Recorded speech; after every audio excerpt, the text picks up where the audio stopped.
Assalamualaikum warahmatullahi wabarakatuh. Sebelumnya, di sini saya Debi Indasari Banon dengan NIM 1900522 akan melanjutkan pemaparan materi yang sebelumnya telah dipaparkan oleh rekan saya. Materi yang akan saya paparkan kali ini mengenai struktur kelembagaan hukum. Nah, struktur kelembagaan hukum merupakan suatu sistem atau suatu mekanisme yang menopang dalam pembuatan serta penyelenggaraan hukum di Indonesia yang biasanya disebut dengan sistem kelembagaan hukum. Nah, sistem kelembagaan hukum ini teman-teman terbagi ke dalam beberapa bagian. Yang pertama, lembaga peradilan yang terdiri dari MA, MK, dan KY. Lalu yang kedua ada aparat penyelenggaraan hukum yang terdiri dari kepolisian, kejaksaan, serta kehakiman. Lalu yang ketiga ada mekanisme-mekanisme penyelenggaraan hukum. Lalu yang terakhir ada pengawasan penyelenggaraan hukum. Baik teman-teman, selanjutnya di sini saya akan memaparkan mengenai sistem hukum nasional di Indonesia.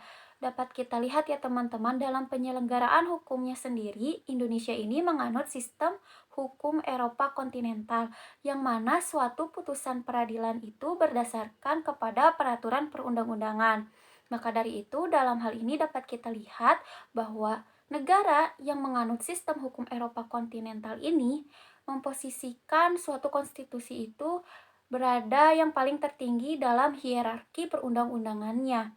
Maka dari itu dapat kita lihat bahwa konstitusi ini merupakan suatu konstitusi tertulis. Beda halnya dengan sistem hukum Anglo-Saxon, yang dimana dalam hal tersebut bahwa suatu putusan peradilan itu berdasarkan atas jurisprudensi atau keputusan-keputusan hakim terdahulu yang akhirnya dijadikan sebagai sumber oleh hakim-hakim yang selanjutnya.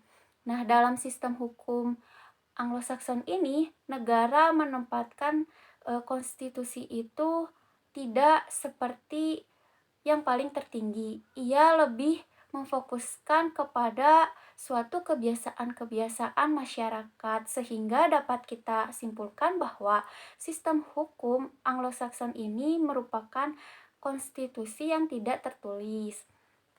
Nah, teman-teman, negara Indonesia sendiri dalam hal ini dapat kita simpulkan menganut kedua sistem tersebut, yakni sistem Anglo-Saxon dan sistem Eropa kontinental sebagai penyelenggaraan hukumnya. Baik teman-teman, sekian penjelasan pemaparan materi dari saya. Selanjutnya akan dilanjutkan oleh rekan saya. Terima kasih.